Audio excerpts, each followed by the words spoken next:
A wandering Korean immigrant was my ancestor. A wandering Korean immigrant was my ancestor. A wandering Aramaean was my ancestor. A wandering Aramaean was my ancestor.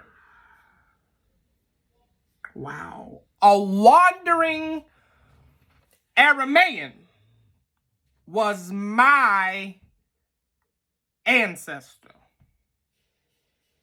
A wandering Aramaean was my ancestor.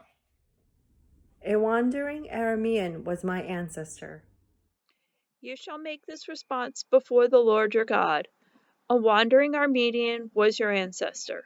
He went down into Egypt and lived there as an alien, few in number, and there he became a great nation, mighty and populous. A wandering Armenian is my ancestor. A wandering Aramaean was my ancestor.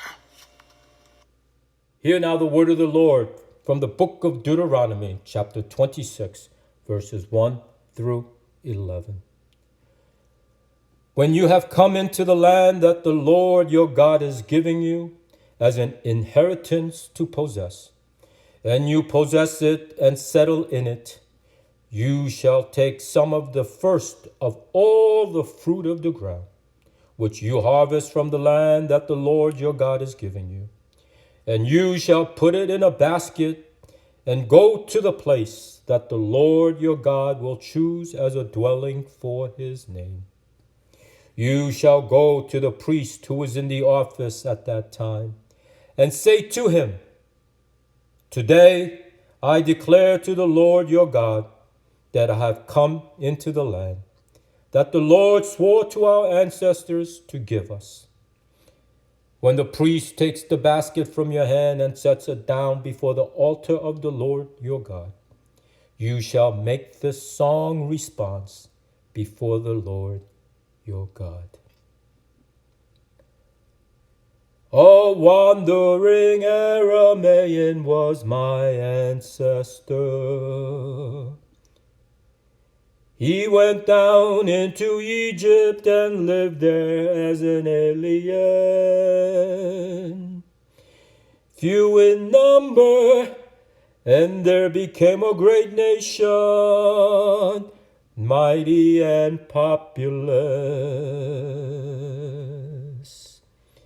When the Egyptians treated us harshly and afflicted us, by imposing harsh labor upon us, we cry to the Lord, the God of our ancestors.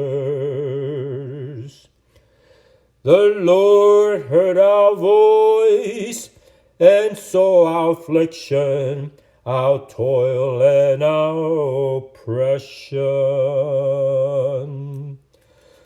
The Lord brought us out of Egypt with a mighty hand and an outstretched arm, with a terrifying display of power and with signs and wonders. And he brought us into this place and gave us this land, a land flowing with milk and honey. So now I bring the first of the fruit of the ground that you, O Lord, have given me. You shall set it down before the Lord your God and bow down before the Lord your God. Then you, together with the Levites and all the aliens who have resided among you, shall celebrate with all the bounty that the Lord your God has given to you and to your house. This is the word of God for the people of God. Thanks be to God. Who is your wandering Aramaean. Who is your wandering Aramaean? Is it Abraham? Is it Jacob? Is it an ancestor of your own culture that you could look back and say that person was my wandering Aramaean? What does the land of Egypt mean to you? Do you feel that you and your ancestors have migrated into Egypt? Or do you feel that you and your ancestors have been displaced from your own land of Egypt and have in essence become migrants yourselves? Do you feel the presence of God when you cry out to Him? Do you feel that He hears your voice? What is your oppression? What is your toil? What is your own affliction? Do you feel the presence of God with His outstretched arm, with a terrifying display of powers, and with signs and wonders, have given you deliverance to the promised land? What is your promised land? What does your promised land look like? Do you feel that you are still in search of that promised land? A land flowing with milk and honey? Do you feel grateful in your heart? Or are you still toiling and searching, feeling oppression and marginalization where you are living today? Again, who is your wandering Aramaean? Where do you come from? What are we to do now as we find our own narratives in this story of the wandering Aramaean who went down into Egypt and lived there as an alien, who became great and populous and yet was oppressed, marginalized, and afflicted? Where's your own personal narrative in this? How can we, in our own personal narratives that we all share together, be united and be called to collective action for social justice? Are we all aliens in this land?